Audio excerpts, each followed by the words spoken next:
One of the things that saddens me the most in and around the conversation of women's reproductive rights in America is the fact that it has been distilled into a catchphrasey, nuance-lacking conversation that I think robs all of society, and women in particular, of the conversation that an issue deserves.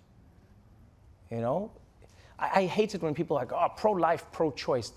It's so flippant. You know? Are you pro-life or are you pro-choice? What does that mean? Who's not pro-life? Huh? Which asshole out there is like, oh, I don't like life? Yeah, I don't like life. No, what you've done is you've created a false binary. It's not just pro-life, pro-choice. That's not what it is. It is a complicated and painful conversation to have. It's not fair. It's not good. And it's not just women. That's what I also don't understand. One night, one mistake, one anything.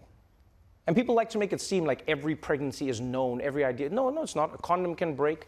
A birth control pill cannot work because you're taking some other kind of medication. The hormone might not work on that. You don't know. Nothing is 100%. And people will be like, well, then don't have sex. Yeah, just because you don't have sex doesn't mean everybody else mustn't have sex. Oh, well, then don't have sex. No. What are you doing? You know? And that's why I think like there's so much frustration, understandably, like around the Democrats, because that's, in a weird way, the Republicans said they were going to do something, told everybody they were going to do it, and then just kept on trying to do it, and then they did it. You know? That's what they did. But it seems like every single time, Democrats in America seem more concerned with preserving the civility of the conversation around what is happening as opposed to getting the thing done. People make this seem like it's a majority issue, and it's not.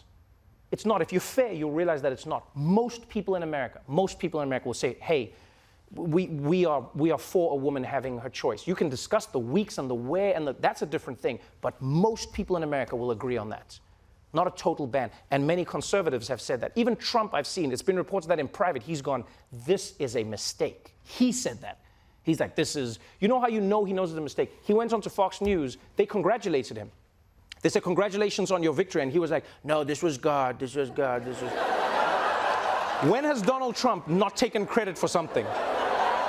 Because even he knows, he's like, I don't want to be the guy. What, you're going to run for president now as the guy who banned abortion, told every woman in the nation what they can do with their own bodies? I don't care how religious you are, that's your belief, good, have it. But you don't put that religion on somebody else. You don't force them to live by your morals and your standards. That's it. It's truly one of the most frustrating things. You know, this is what I realized one day, is like, sometimes I know it wouldn't be conducive to anything, but sometimes I feel like you want to call people on their bluff in the most extreme way possible. This is what I would propose. I would propose in every single one of these states where they're making it illegal and they're saying they're going to prosecute providers and they're going to, let's go with that. Okay, but let's do this. Let's do this. Let's put your money where your mouth is. Let's do this. Every single conservative, every single Republican, every single person who said it's illegal, you're killing a baby. They've said that, not my words. They've said that, right? Let's do this. Why don't we write a law retroactively to say that every single Republican lawmaker who has facilitated or been part of an abortion should also be imprisoned? Why don't we do that? Because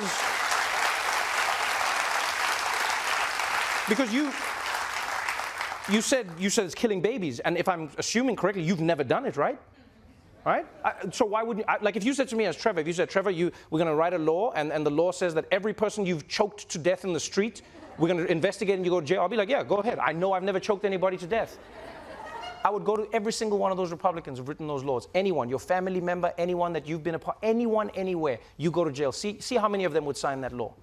See how many of them, because we've seen time and time again, they'll have a mistress, they'll have a woman they're seeing, they'll have somebody, and all of a sudden, oh, pro-life, oh no, I didn't mean it like that, oh, this was an exceptional, oh no, this is the devil, no, there's only one devil in this conversation, and it's you. Only one.